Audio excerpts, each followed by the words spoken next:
Hey there, Agile Adventurer. Just a quick question. What if, for the price of a fancy coffee or half a pizza, you could unlock over 700 hours of the best Agile content on the planet? That's audio, video, e-courses, books, presentations, all that you can think of. But you can also join live calls with world-class practitioners and hang out in a flame war-free and AI slop-clean Slack with the sharpest minds in the game. Oh, and yes, you get direct access to me, Vasco, your Scrum Master Toolbox podcast. No, this is not a drill. It's the Scrum Master Toolbox membership. And it's your unfair advantage in the Agile world. So if you want to know more, go check out scrummastertoolbox.org/membership. That's scrummastertoolbox.org/membership. And check out all the goodies we have for you. Do it now. But if you're not doing it now, let's listen to the podcast. Hello, everybody. Welcome to our Team Tuesday, this week with Juliana Stepanova. Hey, Juliana, welcome to the show, or welcome back to the show, I should say. Hello, everybody. So Tuesday is Team Tuesday here on the podcast. But before we dive into that, do share with us, what is the book that most inspired you in your career as a Scrum Master? So it's a hard question because we have really great and brilliant books. And on my shelf, I have, I don't know how many of them, and in a 10 times more on the, in the email version, so an electronic version. But one book that I really very like, it's Startup, Scale Up, Screw Up from Juliana Stepanova. And I use this book for inspiration and actually recommend it to read it at least once, but I use it constantly. So in this book, it's officially said that 42 tools to accelerate business growth. And what is cool there, so you have a short chapters for each particular tool, which are covering the most essential stuff for the Scrum Master, for Agile coach to know.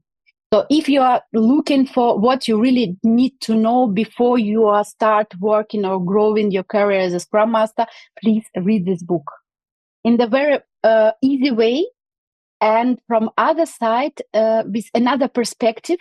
And what is most important for me, not only focused on the team level, but as well to the company level.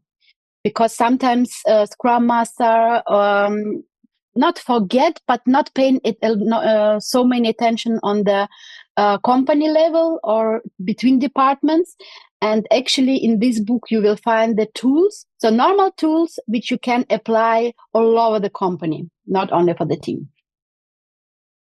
Very good. And definitely Startup, Scale Up, and Screw Up is a great book. So check it out. The link is in the show notes so that people can easily find it. And and as Juliana said, be inspired, perhaps once, maybe more, to do things differently in their organizations. All of this, the books, the things we try out, what we try to learn, we apply to help teams. But sometimes, even when we try, we can't help teams. And that's the story we would like to explore, Juliana. So share with us the story of a team. Tell us a little bit about their context so that we may know what they were working on, how big the team was, and so on. And then walk us through those little behaviors, attitudes, patterns that maybe were small at first, but grew and over time became a problem for the team. Okay. So I will take their classical Scrum team example. So it was seven developers as a team, classical IT development, and the habit. So and the team has already practicing Scrum for years. So they have a lot knowledge what the Scrum is, how it's applied, and so on. And the habits or behavior is not respecting in the small way some written rules, I would say. So if the classical daily should be 15 minutes, they say, okay, we are a bigger team, we can do it in 30. We need this time. And if you have it like once, you see, things it's okay. But it starts to change our mindset in the way that these rules, these frameworks could be changed up to some conditions. And with the small stuff that it's not correct. So as a Scrum Master, here the answer would be, or the solution would be, to find out what the problem to have this 15 minutes. So if it happens once, okay, could be.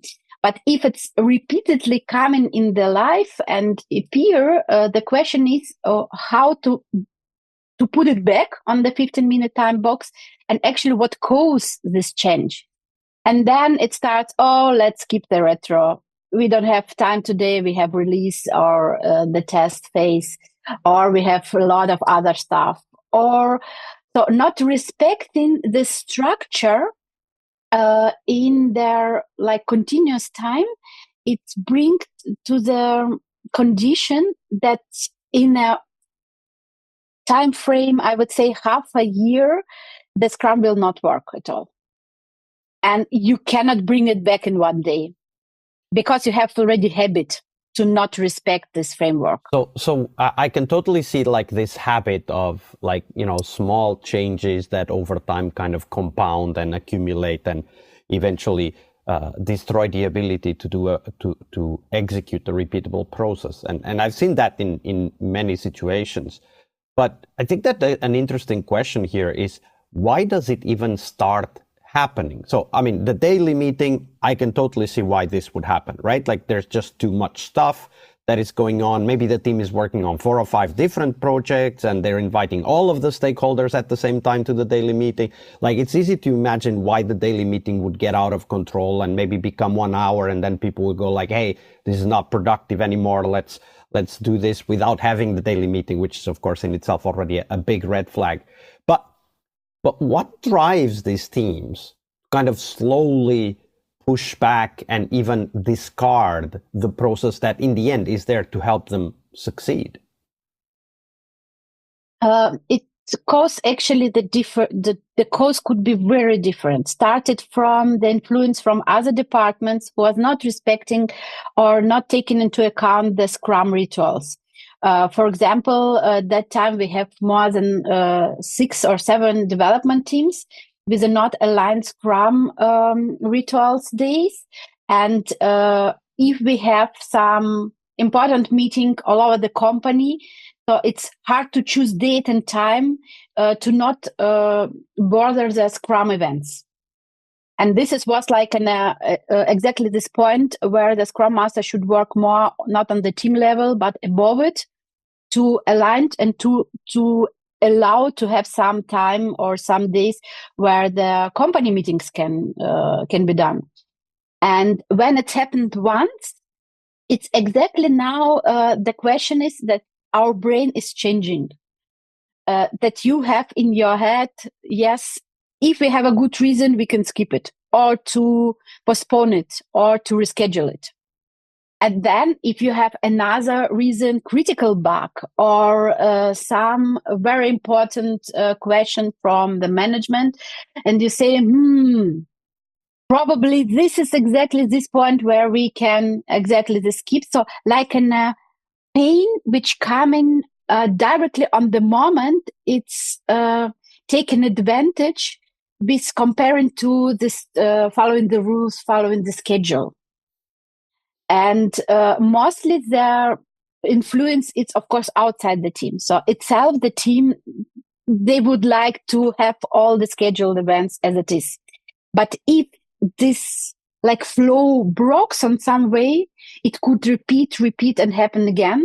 And with the time, it's really like damaging behavior. Yeah. So what you're describing sounds familiar. I would call it the slippery slope, right? Like it's one small... Mm-hmm. Let's skip it here. It's another small, let's skip it there. And soon you're skipping the whole thing.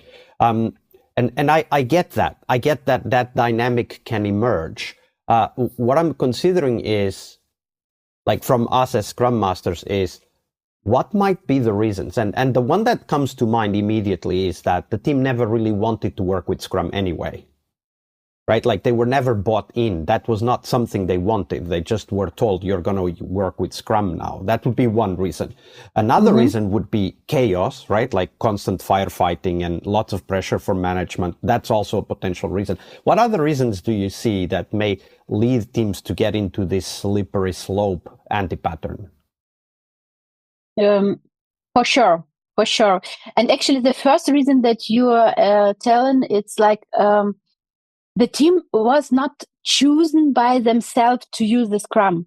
So I saw the teams, I work with the teams who really come to the management and say, yes, we would like to try. We are really see that it can work for us.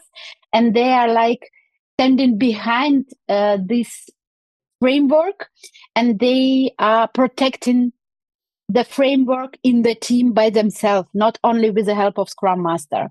And then like it's like 90% of success when the team really would like to do it and see how it works for the best productivity and the best results. Yeah, absolutely. And this also highlights how important it is to make sure that we're helping the team doing something they already want to do, right? Like Scrum is a solution. It's not the goal. Right. And we need to always be aligned on what the goal is, because Scrum might not be the solution. Like Scrum is not necessarily a good solution if what you have is internal chaos with constant firefighting and so on. Maybe we should focus on paying the quality debt first. But that's a great point. Thank you for sharing that with us, Juliana. Thank you very much. All right, I hope you liked this episode. But before you hit next episode, here's the deal. This podcast is powered by people like you, the members who wanted more than just inspiration. They wanted real tools and real connection to people who are practicing Agile every day.